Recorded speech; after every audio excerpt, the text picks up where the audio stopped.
So, Bob, normally I prepare a bunch of emails and questions, but today I was busy doing other things, and you actually showed up early. You thought you were on time, but you actually showed up early, I think. I thought I was early for being on time. And you're actually early for being early. Yep.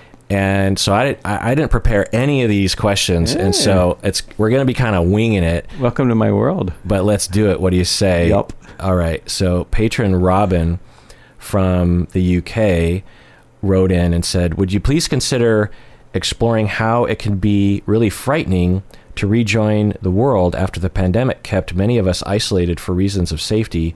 I need to get myself back out there, but I'm really unnerved. Bob, what do you think? I think we all have a certain amount of agoraphobia as a result. Yeah. I mean, I won't go to a movie now. I mean, I went to a movie with you. It's the first movie I've been to, the only movie I've been to. And because you're afraid? Yeah, it's just like, yeah. But I mean, that's probably a small bit because some people are having a hard time leaving the house. Like Colleen's having a hard time leaving the house and being out there and being social. Yeah. Even though, so the first time... Well, we're currently in another huge wave in Seattle, by the way. Yeah. So right. So if you were holing up like back in, what was it, before the vaccine came out, then you should be actually doing that right now in Seattle anyway. Yeah. Right. Anyway. Well, we had people over for an outdoor socially distanced movie night at my house. I think it was July of 2021, so about a year and change into the isolation. Mm-hmm. I think I was there. Yeah, I think you were there. Yeah. And I just felt freaked out by all these people being around. It was just like, just intense. And these are people that are, like you, they're like my family. Yeah, that was one of the first, if not the first, large gathering of friends. I'd seen my family in a large gathering, but I think your party that summer was the first large gathering of friends I'd been around. And like you said, it was almost entirely outside. Yeah. Almost everyone spent the entire time outside. Yeah. So but Patron Robin wants to know, how can we get ourselves back out there? Patron Robin wrote a longer email about just how hard it is, and how she's worried that this could last forever for her. So what would you say to that? Well, we don't know what's going to happen next year, next month. It might. I suppose it's possible that some part of that could linger on inside Robin, but I think whether it does or not, the only thing we can do today is chip away at the agoraphobia that's come as a result of our, forced isolation. So, mindfully putting myself out there in situations that are still safe, of course, safety first, but that are mindfully putting myself out there and stretching my comfort zone, little by little, and probably it'll be good enough. Yeah, for me, regarding pandemic anxiety, I totally get it, and I think that it all comes down to this emotional regulation coping model that I find useful to myself. Is that there's a fear. We're afraid. Okay, that's good. It tells us something. There's a threat. What is the threat? Well, it's the threat of, and I think this is important, and I'm going to walk myself through this because I feel like I need to do this for myself. I'm afraid of getting infected, not only by COVID-19, SARS-CoV-2, but also just any cold, because I had a very mild cold back in November and took all the tests, and I didn't have COVID. And normally before the pandemic, I would have just thought, I think I might be fighting a little virus. I don't know, and I wouldn't care. It would just be nothing to my day. But every night in particular, when I would be falling asleep, I would feel that kind of pressure in my chest and think, maybe I have COVID, even though there are false negatives. And so it was scary because you just wonder, well, I'm vaccinated, I'm boosted, but there are plenty of people who die even though that's true. Yeah. Or they have long COVID, or their symptoms. Like I just talked with someone I know who had COVID a couple weeks ago, and he's a young, strong guy, had all the vaccines, none of the predispositions to hospitalization, and he said it was like the worst 5 days of his life. I mean, the pressure in his head, and he couldn't breathe, and I think it's 3 or 4 weeks later, and he still can't taste or smell. Oh, yeah. And one of his ears is completely blocked up. Wow. And because we don't have a lot of data on this, it's scary because we just don't know. Like, this is after vaccination and all that. Yeah. And he still got that sick. Yeah. Wow. And it's rare. I mean, I hear much more people getting Omicron and having not a good time. Well, actually, I had other friends, young, healthy friends of mine, like 29-year-old guy, who said it was, the worst sickness he's ever been through. Wow. And okay, I guess you think, well, you get through it, but I don't want to be in the depths of that for 3 days worrying, like, should I go to the hospital? And I mean, people talk about, anyway, so that's all the fear. That's what I'm afraid of. I don't want to worry about what's happening if I have symptoms of any virus. I also obviously don't want to die. I don't want to have long-term effects. My sister-in-law had COVID 3 or 4 months ago, and she says that her breathing is still weird. Wow.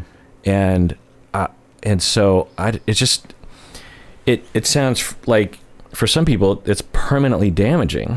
And again, I don't know how common that is, and we'll find out with the research, but it's not your typical cold, right? Where for many, you get sick and it sucks, or the flu, and then you recover and then it's over, and it's like it never happened, for most of us.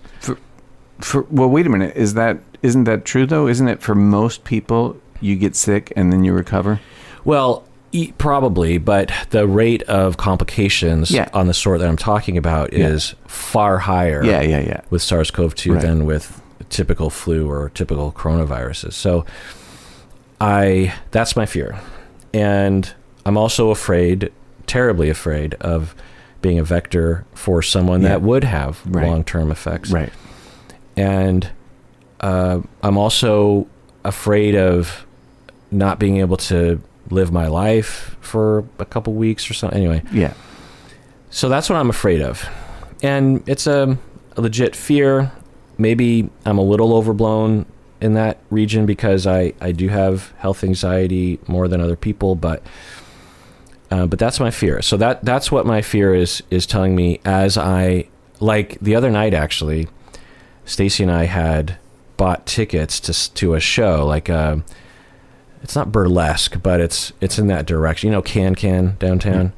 I think it's a production by them, I think, and it's dinner theater situation, entertainment, and it's this small little venue down near Pioneer Square, and it was going to be this really. Stacy found out about it. She's like, "Let's go," and we got the tickets way in advance, and it was going to be this, this really great time. But at the last minute, I'm like, we are at the peak of a wave in Seattle, second only to the Omicron wave of 2 months ago.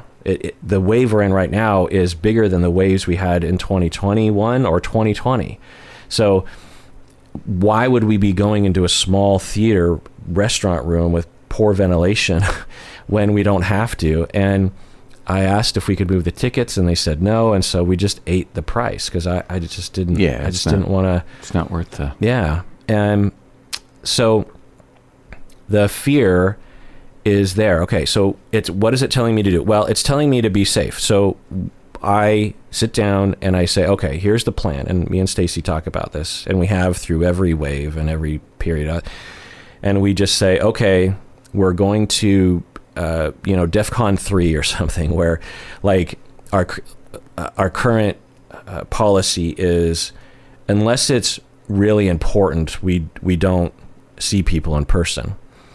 Or if we do see people in person, then it's under a certain circumstance where it's like unlikely that we'll be a vector or be infected. So we're celebrating with my family at Mother's Day like it was already Mother's Day, but I'm getting together because some of us were out of town, so we're all getting together on a different Sunday.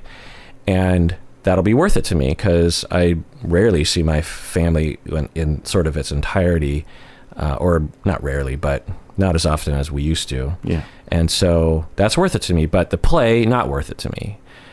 Plus, we can always get other tickets to go on a different night to that exact same thing. So it's not like we can't go to it. It just means we have to eat $200 for the tickets, So, so that's what my fear is telling me to do.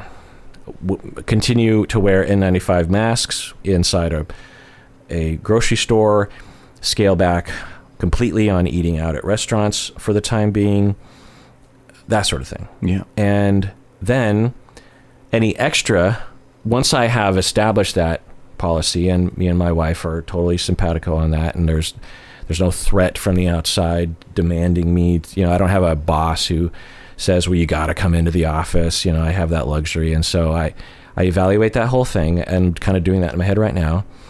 And then any extra fear beyond that is extra. And I attack it and say, like, no, I've addressed you. Like, I heard you. I addressed you sufficiently. I've made the plan. Trust me. There's always a risk. I've accepted that. And so no to you, fear. Now, it doesn't mean I don't have the fear, but it means I can feel resolved about the feeling because I've addressed it. You're disobeying the fear impulse. Right. Well, I'm saying thank you for your alert, but I heard you and addressed you. So, Well, does fear go away? No.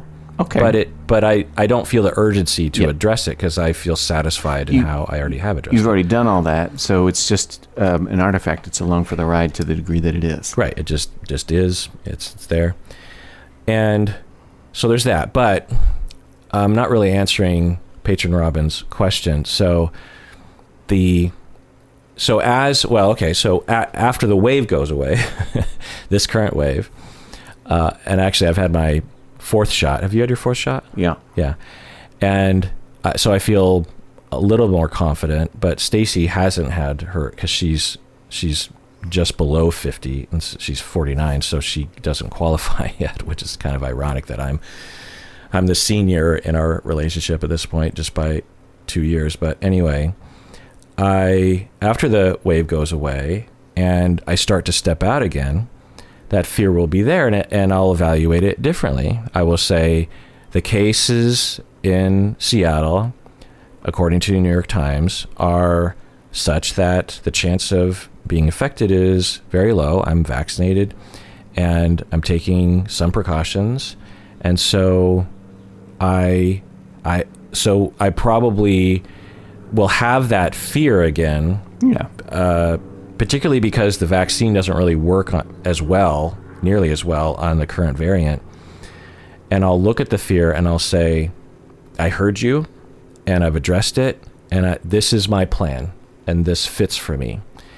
And I guess to conclude, I'll say that there's a balance to this of, yes, the fear is good and I want to recognize it and plan it, and the fear is rational. On the other hand, I want to live my life, and I've never realized how important it was to me until the pandemic I kind of always did, but I really came into sharp focus, how important getting outside the house, seeing people, going to parties, going to restaurants, seeing a public crowd. Right. It's very important to me. And so I will say, even if this puts me at risk and I actually do get infected and have long-term effects, I can look back and say, well, I took a chance based on the knowledge before me, and I guess that's just life, that, you can't eliminate all risk to life, because life has risks.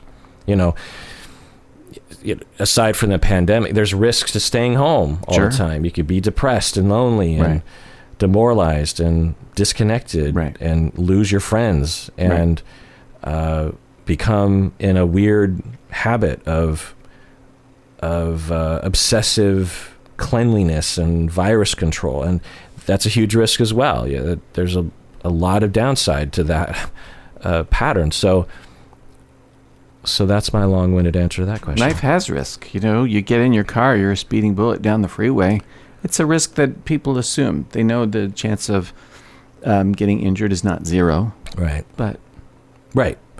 There's long-term risks, right, to driving on the road. Yeah. And, you mitigate the risks, but you don't not do it because there's risk. Right. Crystal on Discord says, for Kirk and Bob, how does one process issues with a partner who is triggered by conflict or argument? How does one process issues with a partner who is triggered at the time? I'm not sure what that means. What do you think Crystal means? I think she's saying, well, when I bring up my issue, my partner gets immediately triggered. How do we process the issue when that's the case? That's what I hear. Okay. What would very, you say very slowly. Yeah. Yeah. And accounting for the triggering. Yeah. Like, I don't want to trigger you, or are you triggered right now? How can I not trigger you? Right. But here's my thing. Soft Noodles, good old Soft Noodles, says, who's active on Discord, says, Kirk and Bob, what style of therapy do you think the other person would benefit from as a client? What style of therapy do you think the other person, meaning like you and me? I think that's what is style of therapy do you think the other person? So what style of therapy do you think would work for me? Oh, you need CBT, big time. Hey, can we go back to the last one for a sec? Yeah. I've noticed this with couples. It's very hard to take seriously that I'm triggered or that my partner's triggered, because there's kind of an unspoken expectation that it's going to take, 10 minutes to get through this conversation, whatever, to get to the... We had a couple therapists years ago say to us, if you guys take 6 months to finish this one, so be it. I'm not retiring. Let's make room for it, right? Mm-hmm. Right. And so what I've noticed about couples is they try to move too fast. They actually are insensitive to the level of triggering because it's not rational. It doesn't fit. It's disproportionate, I get it. And it's also here. And so it ain't going to not be here. I saw this video once of a snail put in the middle of a room surrounded by broken glass, just broken glass, like beer bottles and shit like that everywhere. And they filmed from underneath, watching the snail move through the broken glass without even nicking itself, because every time it hit an edge, it just moved very, very carefully. Its entire body articulated one little rib after another, not ribs because they don't have bones, but you know what I mean? Like over the edge, protecting itself as it went, going as slow as is needed to get through this edge. So I like that image because I think we don't go slow enough. We expect too much, or we don't really recognize and have proper empathy for what is, which is, my partner's triggered. What's really cool about this person writing in, at least to me, is they're sensitive to their partner and they're not judging them for it. It's really cool. Yeah. Yeah. Yeah. I like that. Yeah. I don't know if I've ever said that to clients, but I think I might steal that from you, that, hey, we got time and let's settle into this. It's okay. Because there's this notion, I think, as you're saying, that even us therapists might feel like, well, obviously the best course is that we quickly resolve this, right? Yeah. That we efficiently, in a fast manner, get over it, so to speak. Right. And that can deny the possibility of actually resolving it and learning and taking care of each other during that time. And one of the things, I don't know if you hear this from new couples, is, well, I don't know, when we fight about nothing, that kind of thing. Yeah. Or they'll be embarrassed because I'll say, well, let's go back to the beginning. Like, how did it start? They'll be like, well, it actually kind of started over this really stupid thing. Like, we were talking about Star Wars, actually. And I'm always like, okay, but at the same time, the emotional landscape is such that you could be talking about essentially nothing or something extremely frivolous, and the impact or the stakes can be really quite high. Right. You can turn to your partner and say, that's what she said or something. And if your partner just doesn't acknowledge it or wasn't listening to you, that could be devastating, right? Yeah. And when you describe that in therapy, you're like, well, what happened? Well, I said a really stupid Michael Scott, that's what she said joke. And my partner didn't hear me, and that threw me into a bad mood that compounded for another 5 days. Yeah, right. Which is, it's understandable. Yeah. So therapy that I think would be good for you is exactly what you're doing, Bob, which is that it is highly focused. I don't know what theory. Do you know what theory he would call it? He probably wouldn't put himself in a box, but which sounds very humanistic. So I'm gonna say that he comes from a humanistic background. I guess you could argue that it's a branch of Gestalt and person-centered that he's doing. Yeah. Experiential in the moment work. But I could also argue that it's relational psychodynamic psychoanalysis. You could. Yeah, and interpersonal work and that kind of thing, corrective experiences. By the way, I interviewed a brain researcher guy. Oh, yeah? On the podcast, and he had written a book about how therapy and the brain work. What is it about the brain that makes therapy work, and how can we use psychotherapy to hack the brain, so to speak.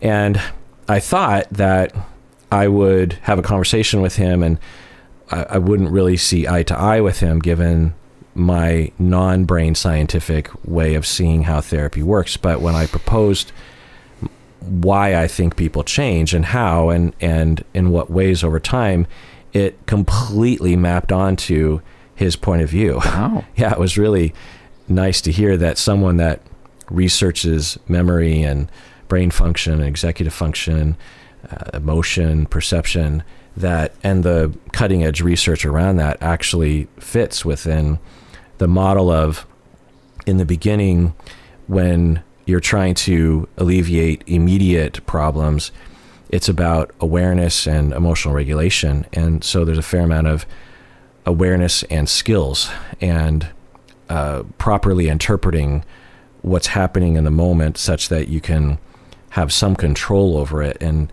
can plan ahead. If someone cuts you off in the freeway and you're safe and everything's fine, but it feels threatening, you want to be able to evaluate that feeling and know, well, it feels like there's a massive threat. I have an impulse to run this guy off the road, but that's not going to help me. I need to think through this. I need to see it. Or if someone is about to kill you with a knife and you have an impulse to punch him in the face or run away, you go with that feeling in that moment because it's commensurate. You have the differentiated ability to look at the feeling and say yes or no to it. Right. And so that process he described in his brain way.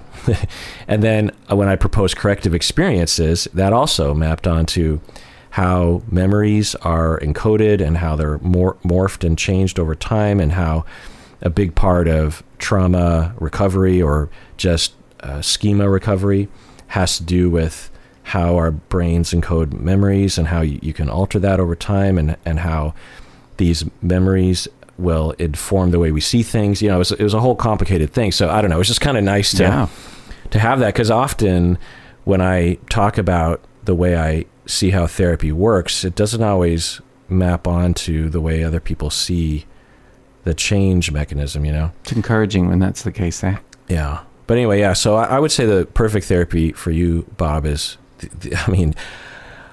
he is in a class of therapists that is extremely rare. There's humanistic therapists and there's psychodynamic therapists. Then there's your therapist. The level that he takes it to is so,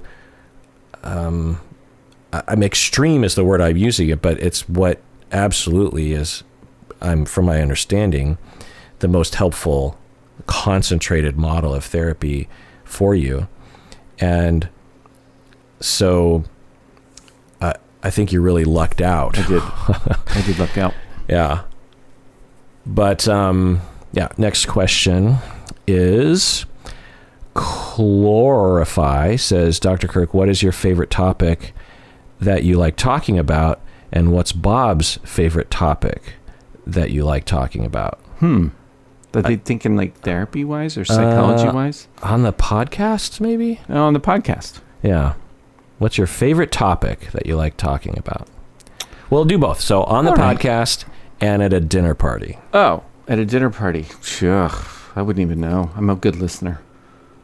I'm not much of a topic guy. Yeah, you don't talk about politics. Oh, God, no. And you don't I do like to talk about religion. Okay, No, you I'm do? kidding. Oh. No. You don't talk about sports. No. You don't talk about... I suppose... I mean, this isn't really a pattern, but if you go on a trip, you like to talk about your trip. Yeah. Yeah. I might talk pop culture. Would you? Not much. Not like you. I mean, you have a vast knowledge of pop culture. I'm a dilettante. Yeah.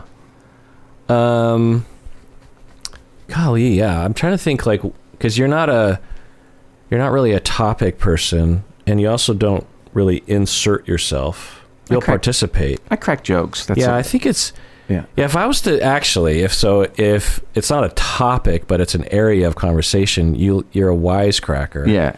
And you can be kind of dirty at times, as I can. Yeah. So I guess that. But what's your favorite topic on the podcast? On the podcast, I think I like to talk about psychological woundedness. Yeah. Yeah. Yeah. For me, on the podcast, golly, I mean, there's so many different things. Yeah. I'm sure the listeners could identify, oh, he's in that zone. He loves to talk about that. I mean, I guess if I was to go into like Rantville, there are rants about bad therapy. Oh, yeah. That'll get me going. In terms of at a dinner party, depends on who I'm talking to. Yeah. Like if I'm in the midst of fantasy football and I'm around some of my fantasy football buddies, we could talk for hours and hours about not just fantasy football, but about the league and where we think the Seahawks are going or who's going to win the Super Bowl. And there's different coverages and different schemes of play calling. And so it's, American football is pretty complicated sport. And, so there's that, but of course not everyone's going to want to talk about that. I think you talk about music. I don't think you are a musician, but you don't talk about music. You don't talk about your band. At this point in my life, I would probably talk about the podcast. That's probably true. Yeah. Yeah. Yeah. Not only what we end up talking about on the podcast, but also the business side of things. Because there's so many business sides to this podcast at this point. Like there's so many I just started doing TikTok and that involves like this whole thing. And I started doing Instagram Reels and YouTube Shorts and stuff on Facebook. And I'm currently in the middle of, and I don't know when this episode will air, but I'm currently right now in, the middle of May, in the middle of a lot of fanfare about the Johnny Depp Amber Heard trial. Right. And it was funny because at the beginning of the trial, I would hear different, reports and different postings and stuff. And I didn't really pay attention to it. And then at a certain point I thought, I don't know, maybe I should do a reaction video to part of the trial. And I thought, I've got so many other things to do. And I don't know if anyone wants to watch me watch a trial. I mean, that seems kind of stupid. Is it on television? It's on YouTube. It might be on television, but it's on the internet. Wow. And every minute of it. That's amazing. Yeah. I think this is like, remember OJ trial was wall to wall broadcast on TV. I don't know what channel it was. Maybe it was multiple channels. I think like Court TV got Did you invented. watch it? No. Did you? Yeah, I didn't watch it either. I had a job. I had to work. Right. I think for me too, but I feel like a lot of people were watching it. I didn't really follow it back then. Yeah. And for 2022 now with YouTube and the internet, this is like the first huge internet trial, and this will be a defining moment. There'll be biopics and documentaries and galore about not only Johnny Depp and Amber Heard, but also about this trial. Because there's a lot of similar moments as the OJ trial. These bumbling of the lawyers and weird questions about muffins, and so let me run this by you. So there's forensic. So anyway, just to back up, then I got flooded with emails. And by the way, if you ever want me to do a content of anything, feel free to email me. Or DM me or something, because I don't. That will tell me if I get 10 DMs from people, it tells me like, oh, there must be a demand for this. If I only get one, then I'm like, well, maybe there's not a demand for that. Right. So I got a lot of notifications asking me to watch this forensic psychologist. So I did that. And then it kind of blew up on YouTube, and a lot of people started reaching out to me because I'm one of the only YouTube therapists that has experience in forensic psychology and in forensic evaluations and stuff. And so, I mean, maybe there are others, but I'm not aware of it. So, and the way that the world works now is YouTube is this place where people go for more in-depth information. They'll watch the 3-minute news coverage, and then people will go to YouTube for more detail. And so I'm in the midst of all that stuff. So if I was at a dinner party, I'd probably end up talking about that because I'm and a lot of other people are watching the trial that I know, and there's all these opinions. Like me and Stacy talk about the trial. We'd be like, what do you think about this and stuff? Why do you think it appeals to the zeitgeist right now? Like, what is it? Well, Johnny Depp and Amber Heard are humongous stars. Obviously, Johnny Depp mainly. Yeah. But so is Amber Heard. Yeah. They've had a lot of, public drama for years now. Also, I think a huge part of it is that it's on YouTube, because they had a previous trial a few years ago in the UK, and those two did? Yeah, over a similar thing. I don't know what it was. Yeah. And I don't think that was broadcast. The fact that you can watch it on your phone when you're on the train or on your computer, and all these other YouTubers can pull from different information and clips, such as myself, and add commentary. And there are people who are doing live streams, or there's this channel called Legal Bites that had me on, where it's a bunch of lawyers, like trial lawyers and stuff, who will watch the trial and then comment as the trial is going on. Because like when football. What? Like John Madden watching football games. Exactly. Yeah. And that's way more interesting. Like football, for example. Peyton Manning has a YouTube channel. Oh, that's right. Yeah. During the games, right? Yeah. And he'll have like Tom Brady or Eli on his channel. I think it's a YouTube channel. At the very least, it's on YouTube.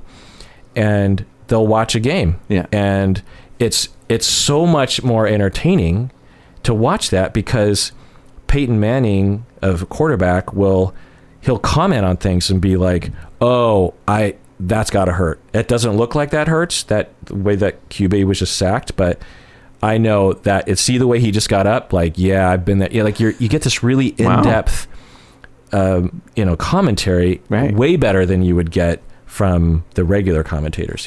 They did Monday Night Football, except it was simulcast on the with the regular guys talking.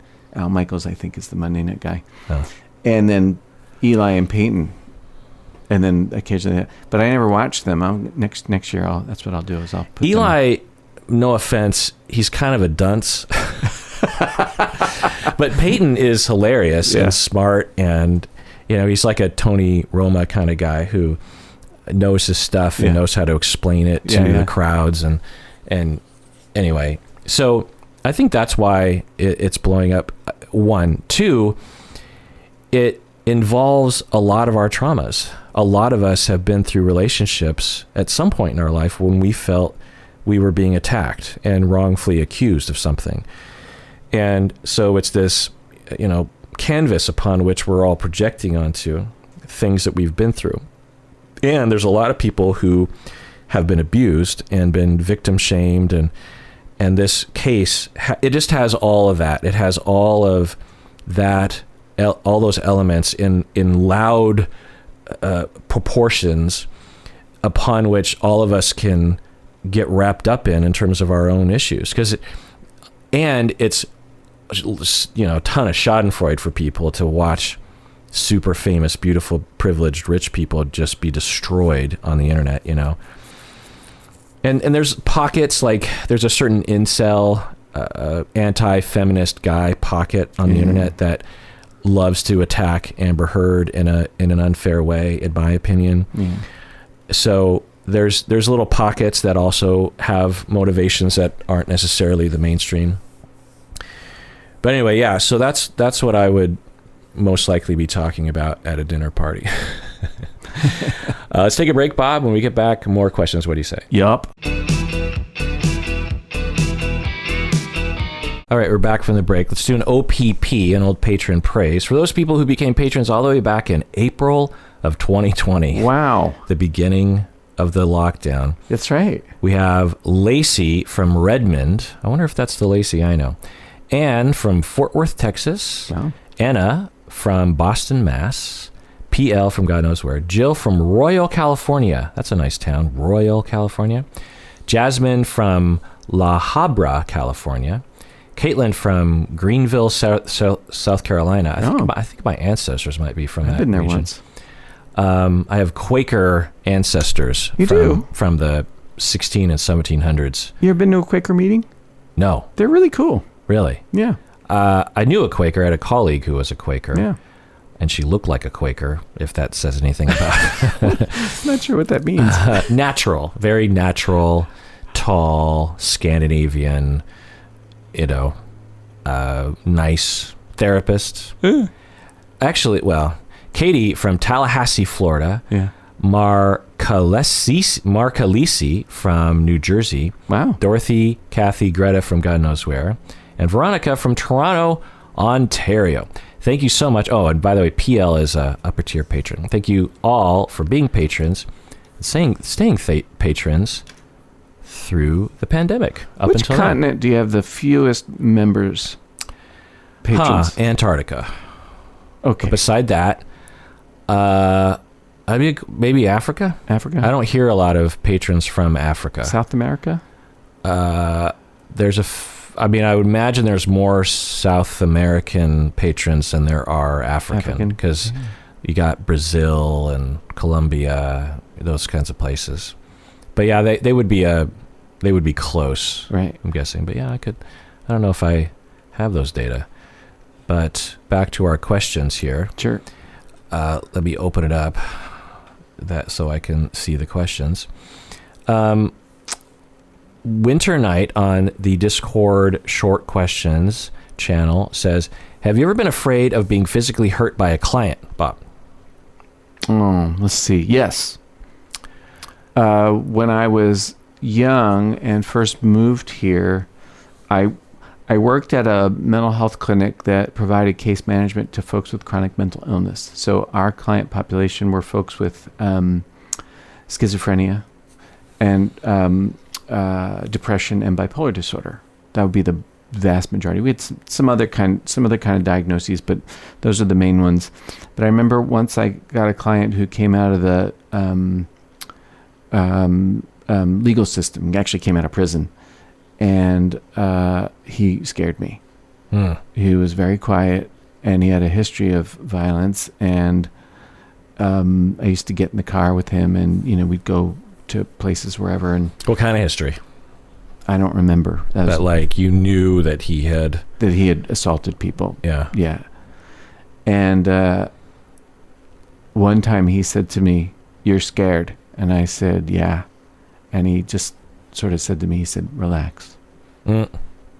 And I didn't feel safer Though I think I wonder, because that was back before I would have had any kind of a capacity to talk properly with him about that, about being afraid, or even say to him, you know, like, I'm not getting in my car with you because I don't feel safe or whatever, and so I'll meet with you and we're going to do it in this kind of fashion, which is, you know, I suppose if I had that kind of work now, that's what I would do.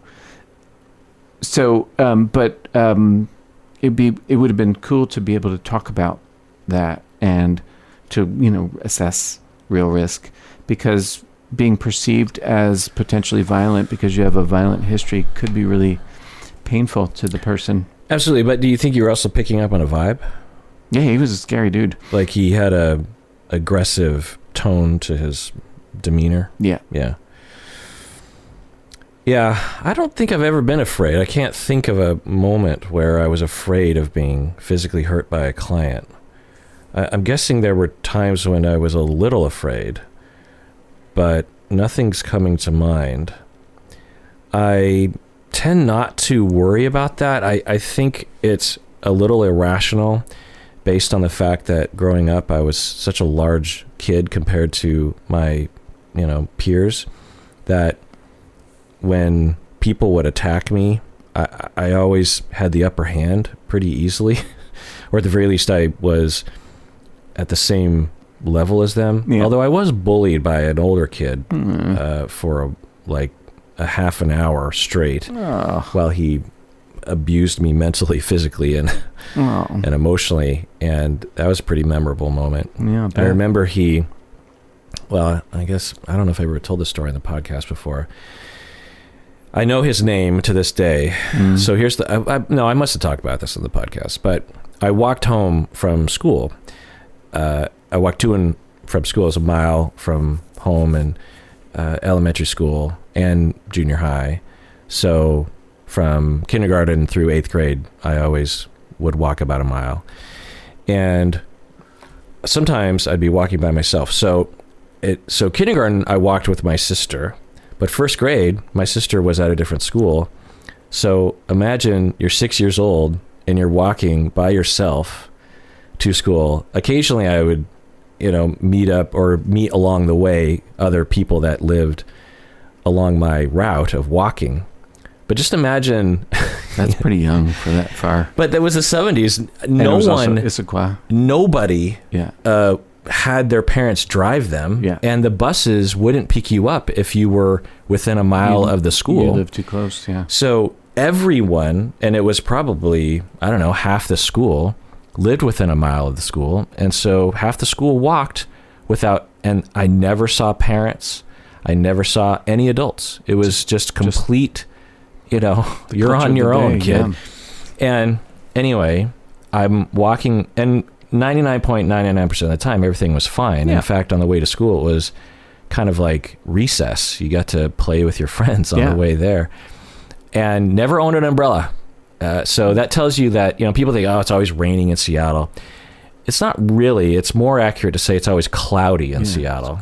The rain is actually not as frequent as people might think, or it just rains for like 3 minutes, and it's not that heavy. It's barely any rain. You could literally walk around in it and not really get wet. Not really. Yeah. So anyway, I was walking home by myself apparently, and I was probably 6, 7 years old, and he would have been, I don't know, a teenager.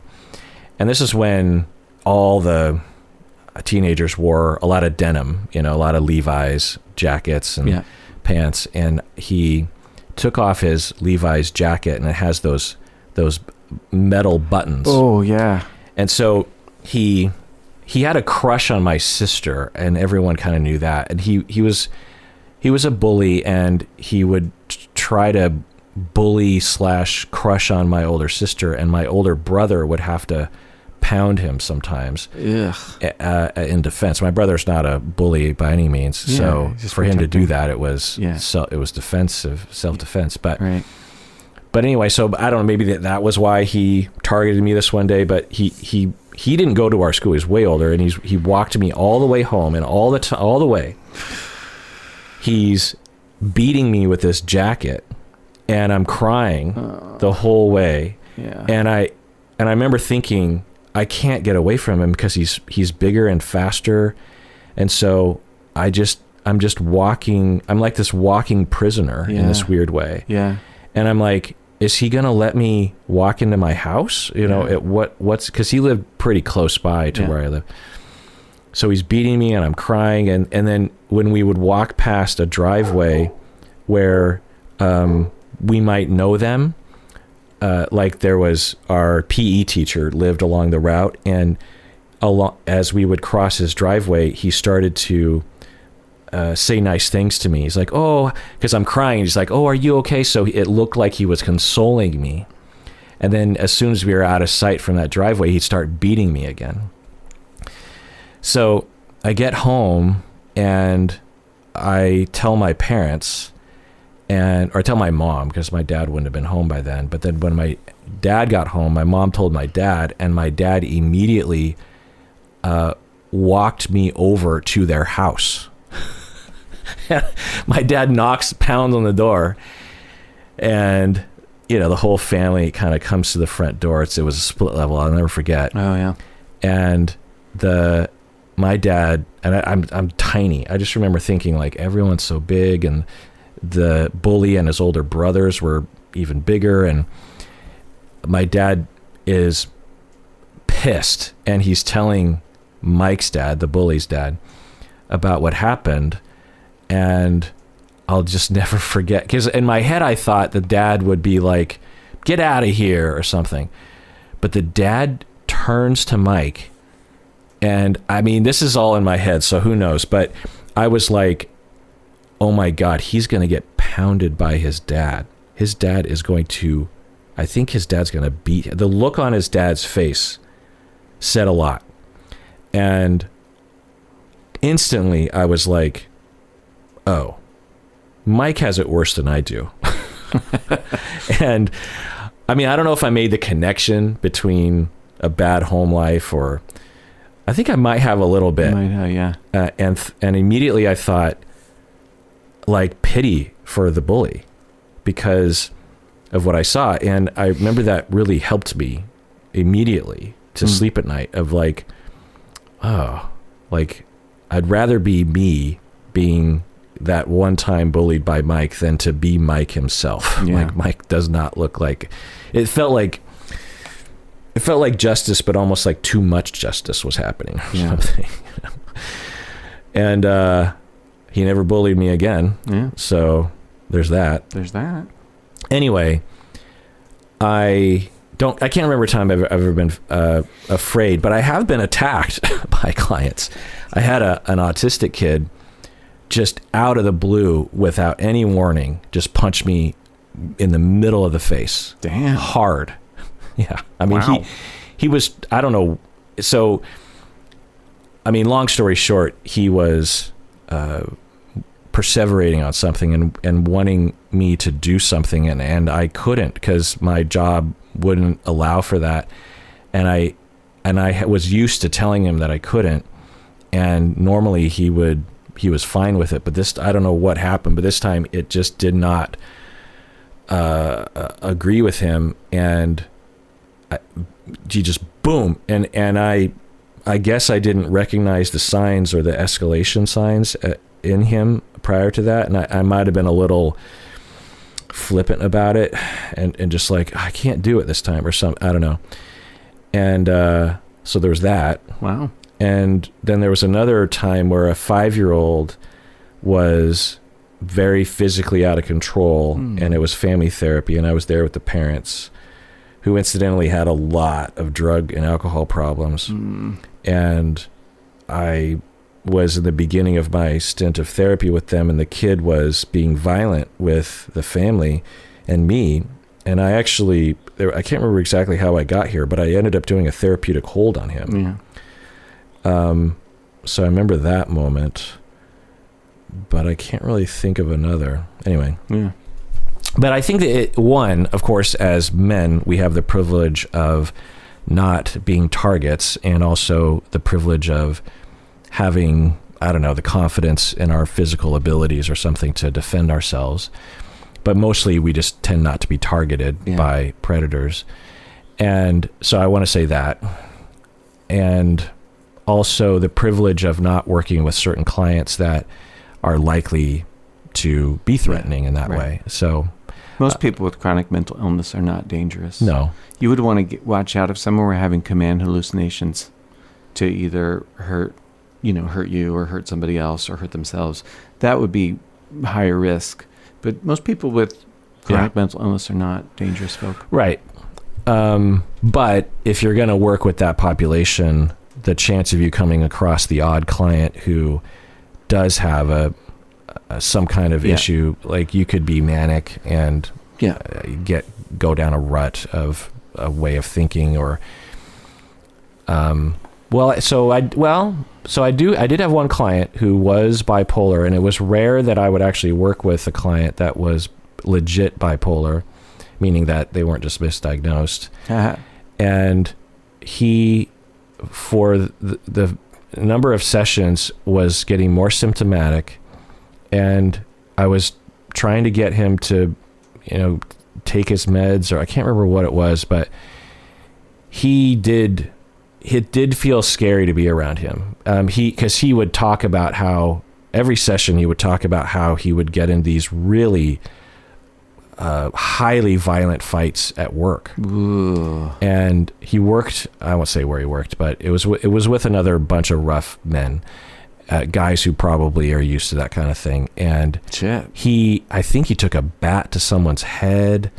He waited for them in the parking lot and and beat them, and then of course he got fired, and then my client was blaming me for it. He was saying, I'm in therapy and this is what happened and it's all your fault. And so I imagine that kind of energy at me, and I'm like, wait. And so I talked with him about what would be appropriate for his care, and we thankfully mutually agreed upon a different treatment protocol that didn't really involve me, because this psychotherapy element wasn't really appropriate to his phase of symptoms, and he needed medication. He needed frequent monitoring around that. He needed perhaps day treatment, maybe hospitalization, and psychotherapy once every 1 or 2 weeks wasn't going to work. And so he, in the end, decided that he wanted to terminate with me, and I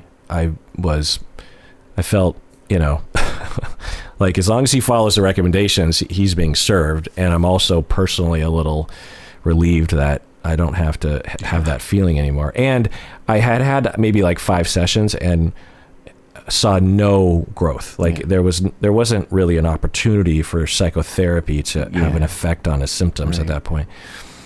And then fast forward, I don't know, a couple weeks, and there was, I remember when I lived downtown in that alleyway. And so I lived, I had a condo, and it was a nice building. It was a brand new condo in a brand new building, but it was I had an open door to the alleyway. You did. And it was a very clean alleyway. It was on the other side of the alley was like a Hyatt. So, it was well kept. It wasn't one of those kind of alleys more down by Pioneer Square or something. But there were some elements, let's just say. There was a lot of number 2s going on, a lot of number 1s going on, because there was also a gas station right next door. That's right, gas station. And in the city, there's hardly any gas stations. It's one of the very few gas stations. So people would pull over to go to the bathroom. And because, think about the thousands of people that drive down Denny every day. Right. And they would ask to go to the bathroom, and they say no. And the people panic and they just run into the alley. And my condo was the very first homestead around the corner from the dumpsters. And so there's a fair amount there were gunshots at times, right outside my window. But anyway, there were only 2 incidents and I lived there for, I don't know, a lot of years, 6, 7, 8 years or something. And there were only 2 incidents in which someone in the alley attacked my condo because it would be very easy to just vandalize my porch and my windows. Right off the... One time was, I don't know what was going on, but someone decided to smear their own feces all over my windows and my screens. Oh, and gross. I discovered it the next day and just used, I don't know how many buckets of hot water to just wash it down because there was a drain on my porch. Yeah. So that was pretty awful. But, on the scale of things, it's like, I don't know, like I always felt like I dodged a bullet. Mm-hmm. The worst thing were the people who lived above me and would smoke cigarettes and hawk loogies onto my porch. Oh, and man. I had to go to the, and the loogies were, I was like, well, what are you going to do? But that's my entry door. Yeah. So if I'm walking out, you could hit me with spit, which would almost happen at times. And that was the door that like my grandma would use to come in and out of my condo, my parents. And I'm like, do you have to spit off your stupid fucking porch? God, I mean, I just thought, one, why are you spitting? Like, why? You're just smoking a cigarette. Two, do you have no shame? Yeah. It's hard to imagine spitting onto somebody else's porch. Yeah. It's just weird. Yeah. So I would frequently have to go to the, what do you call it? The homeowners association. And it was a battle that would last and there were times when I would have family over and I would literally go up there and say, okay, I'm having family over. Can you, for one night, just don't spit off your porch, please? Like I have my grandma's coming over and if you spit on her head, God help you. Yeah. So, if you hit me, God help you kind of, but you hit my grandma with your fucking loogie, like shit's going to go down. Yeah. And not just spit is going over that rail. Uh-huh. So, I mean, this lasted for years. Yeah, I'm not even telling you. No, or sometimes there'd be vomit, and it was always this one condo above me. Yeah. Ugh.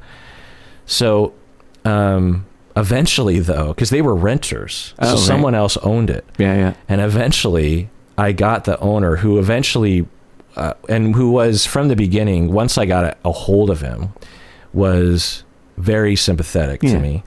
And in the end, he locked the porch so they actually couldn't even go out there. Wow. Because they kept violating it. Yeah. But anyway, so why was I telling you that story? Ever been assaulted by a client? Right. So I had two incidents on my porch. One was just, I don't know how much poo that guy had. I mean, it was a lot of poo on my windows. And that was one incident. But the other incident was one Roma tomato was thrown at my window from the alley. You know what kind of tomato it was? A Roma. Because I thought, of all the tomatoes you want to throw at someone's window, you don't want to use a Roma tomato because Roma is mostly meat. It's not a lot of juice. That's what differentiates it from the regular tomatoes. Uh-huh. So if you throw a Roma tomato, it won't explode. It'll just bounce, and it's soft, especially if you throw it at my screen, which will make it even more bouncy. And so shortly after terminating with this client who was livid at me, remember, a Roma tomato was thrown at my window and landed quite gingerly on my porch floor. And I always wondered, was that him? Was that him? Did you see him? Was your office at home? Yeah. Yeah. So that was the one time in my 22 years of having a home office where I thought that maybe having a home office was slightly worrisome. Yeah. But even then, I wasn't particularly worried. What I mean? Well, right. So that's my long answer to that question. One more, Bob. Right on. Patron Renata from Oregon. Bob and Kirk, does it ever get weird if one of your clients knows so much stuff about you personally? Have either of you ever been stalked or something of that sort? Well, that's funny. This ties in well to the last thing. Yeah, right. But So is it ever weird that one of your clients, Bob, knows a lot of stuff about you personally? Like if they listen to this podcast, for example. And so answer that question first. Well, what does it mean get weird? I always wonder what's the impact. Yeah, a little bit. I always wonder what's the impact of, them knowing me. Like, I'm not worried about me. Like, I'm on here. I'm only going to say things I feel comfortable with the world knowing, including, whoever I'm seeing for therapy. Right. But I always wonder what's it like for them to know more about me than they otherwise would if I were, pretty much any other therapist, because there wouldn't be this kind of venue. Right. So I always wonder about that, but I don't really think about it that much. Could you imagine, or have you heard that it helps clients to trust you and like you more, feel more comfortable? Yeah, I have. I think actually some people that find me from the podcast, that's what they've said to me, is that I'm a known quantity and they feel like they'd be safe in therapy. So, yeah, great. Hey, whatever, right? Safety's good. Yeah, when you think about it, if you disclose, I don't know, certain things, vulnerability, then yeah, I would imagine for most clients, it would really assist them. Because how often as a client do you get the opportunity to hear your therapist's vulnerability and their authenticity, and or their authenticity regarding caring about their own clients, right? Like you might wonder, does my therapist really like me? And then when you hear them talking compassionately about clients off the clock, so to speak, it might bolster one's safety in therapy. Yeah. Right. Stalked. Is that the other question?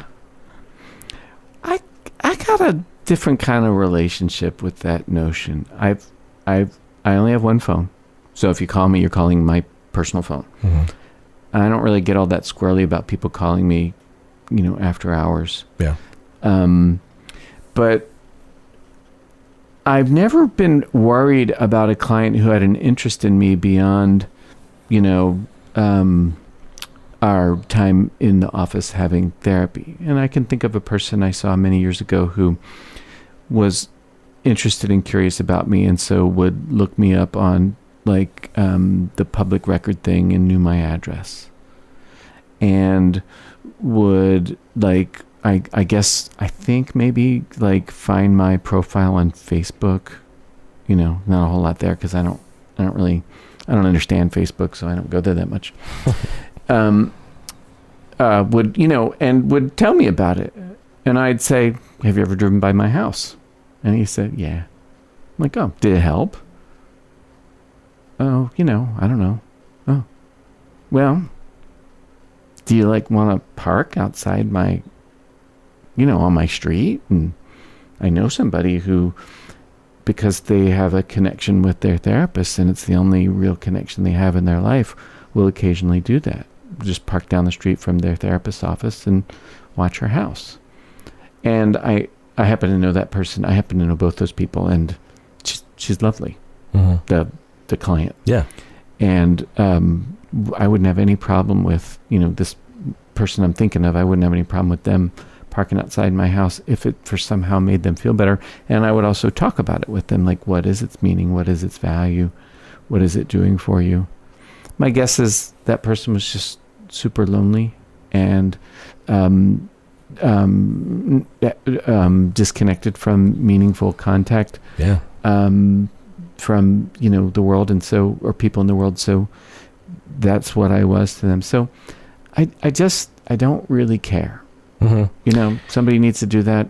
Okay. Yeah. And again, this is male privilege. If you were a woman, I would probably feel different because of the real threat that women feel every day. Yeah. That we don't. Yeah. Typically. So there's that aspect to it. But yeah, I like that. And I don't know if I've ever thought about that. And the way you describe it, I think one could feel like a safety net. They feel very untethered and very alone and very scared. And to just be, it's sort of like when I suffered from more profound claustrophobia and I would be in the back seat of a 2-door car. it was like, I don't really care about being in the backseat of a two-door car, but I want the option of opening a door and quickly getting out. Yeah. Even if I'm literally driving 60 miles an hour down the freeway. Like, it feels better, even though it's not rational. Like, I'm not going to use that option on the freeway and jump out of a car. Right. But if I have that available, I have no anxiety. That just somehow feels better. But if I have no ability to do that, then my anxiety goes through the roof. Right. I thankfully did exposure therapy on myself to rid myself of 96% of it, but I don't know why I said 96, but that's my I think it's more like 97. Yeah, okay. If I'm watching. All right. Thanks. Yeah. So I could see a client being like, look, I'm not going to run up to his house and knock on his door and ask him to hug me, but it just feels better to feel like in a panic I could, and it would be okay for me to risk that because I would be in an utter horrible, acute panic situation. Right. And just having him there quickly, just within, 100 feet, I can relax. Yeah, just somehow. Yeah. So, I could see that. Hey, Freud worked at home. Yeah. Hey, just had a birthday. 166 this year. Yeah. Last Friday. Yeah. Yeah. I went to his house in London. Yeah, me too.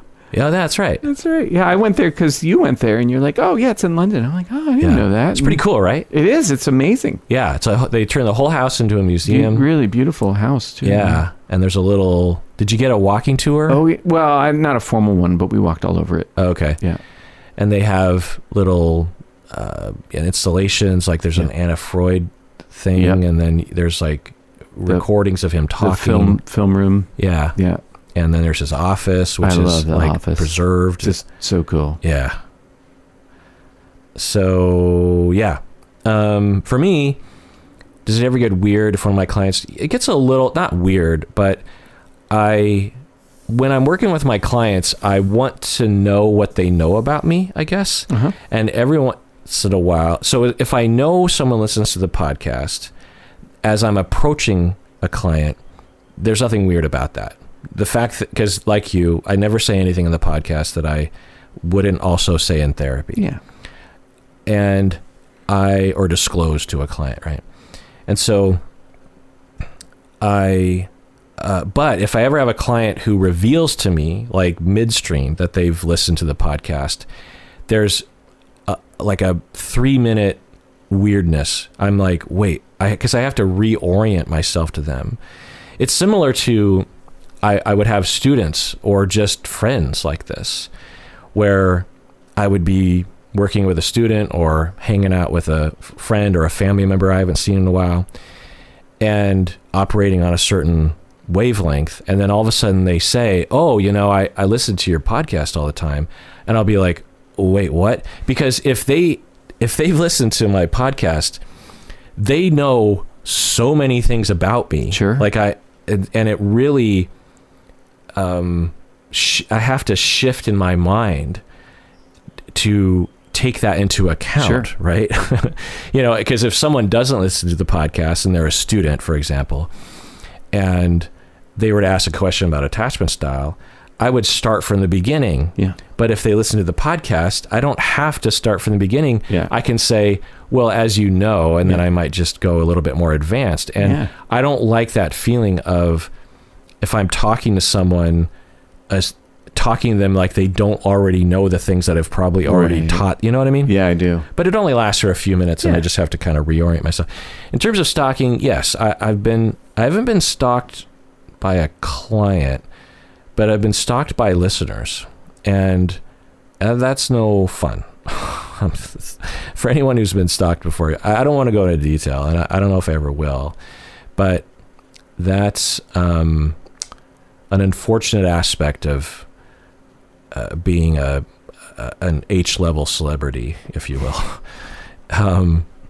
And I have a robust security system. I actually have 2 security systems. And because the other thing is, my family, my wife are also in danger along these lines. It's not just me. They're like vulnerable because of, Right. And okay, someone takes me off this planet, it'd suck. But if someone came after my family or my wife, I mean, oh my God. Right. And I mean, it makes me want to cry just thinking about it. And I've never been in imminent danger. Yeah. I don't think. But, I'll just say there's been times. and I have never really talked about it before. Yeah, I didn't know that. Because, one, I don't want to give those people energy. Yeah, right. And two, I also don't want to worry people because there's nothing to worry about. Like right now, it was more worrisome in the past. And it wasn't even particularly worrisome. But there's if you're worried for me out there, really, really don't be. I'm not just saying that. Like there's no current danger. Things have been addressed. My university was involved. Oh, I didn't know that. The authorities were involved. Really? I think they still are. Wow. They're monitoring the situation. And the FBI. Really? Yeah. Oh, I didn't know any of this. Yeah. Elements of the government, like, I think a Congress person was involved at some level. Wow. Yeah. I mean, so, but yeah, there's nothing to worry about. The situation is under control.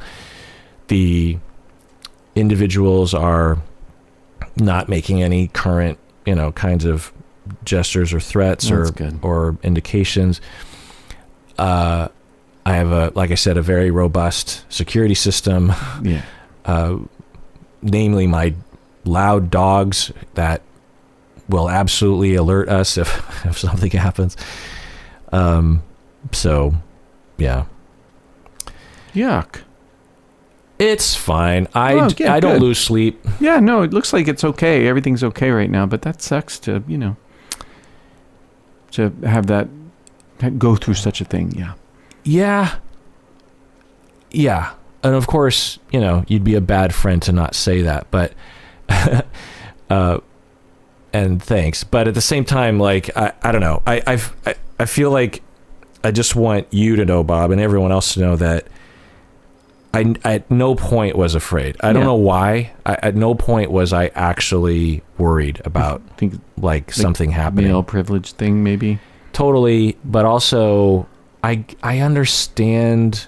I've been around and I've heard, because like think about the amount of stalkers that like Conan O'Brien has or something, or Donald Trump.